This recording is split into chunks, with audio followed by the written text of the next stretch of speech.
Untuk pertanyaan ketiga, saya memilih dalam hukum tata negara. Dikenal konsep hukum tata negara darurat. Eh, pertanyaan pertama, apa yang dimaksud dengan hukum tata negara darurat? Pertanyaan kedua, apa saja jenis jenis keadaan darurat? Dan tiga, apa saja asas dalam hukum tata negara darurat? Satu, apa yang dimaksud dengan hukum tata negara darurat? Hukum tata negara darurat adalah cabang dari hukum tata negara yang mengatur prosedur kewarganegaraan dan tindakan yang diambil oleh negara situasi darurat berupa ancaman serius terhadap keselamatan negara seperti pemberontakan atau krisis kesehatan publik dalam keadaan darurat. Beberapa hak dan kebebasan warga negara mungkin dibatasi untuk menjamin keamanan dan ketertiban umum. Selanjutnya adalah jenis-jenis keadaan darurat, yaitu keadaan darurat militer yang ditandai dengan situasi perang atau ancaman perang yang mengancam keamanan nasional. Yaitu kedua adalah keadaan darurat sipil ditandai dengan gangguan terhadap ketertiban umum seperti pemberontakan, kerusuhan massal atau aksi terorisme. Adalah darurat alam yang ditandai dengan bencana alam seperti gempa, tsunami, banjir, atau letusan gunung Merapi yang menyebabkan kerusakan besar yang membutuhkan tindakan cepat. Selanjutnya adalah keadaan darurat kesehatan publik, ditandai dengan wabah penyakit menular mengancam kesehatan masyarakat secara luas seperti pandemi. Nah, keadaan darurat kesehatan publik seperti di 2019 sampai 2021, yaitu keadaan darurat publik kesehatan tentang COVID-19.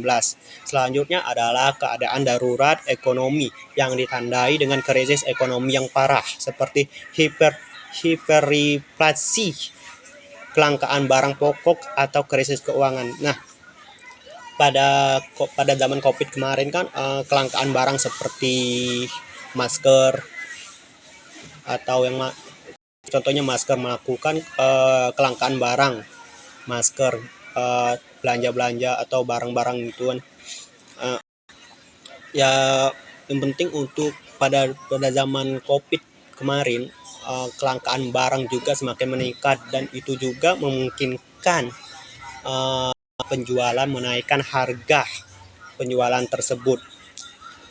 Selanjutnya adalah asas dalam hukum negara darurat.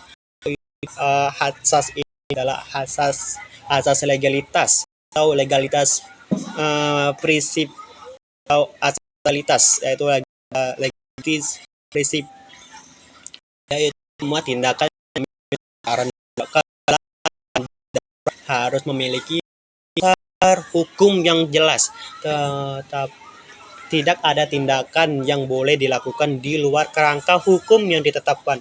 Selanjutnya adalah asas proporsionalitas atau proportionality prinsip, yaitu tindakan yang diambil harus seimbang dengan ancaman yang dihadap.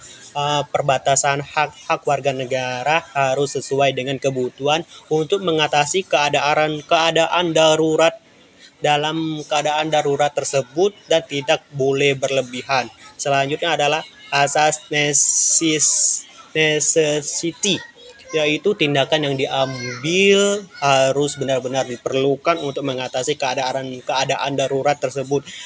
Tidak boleh ada tindakan yang tidak penting atau tidak langsung terkait dengan penanganan krisis.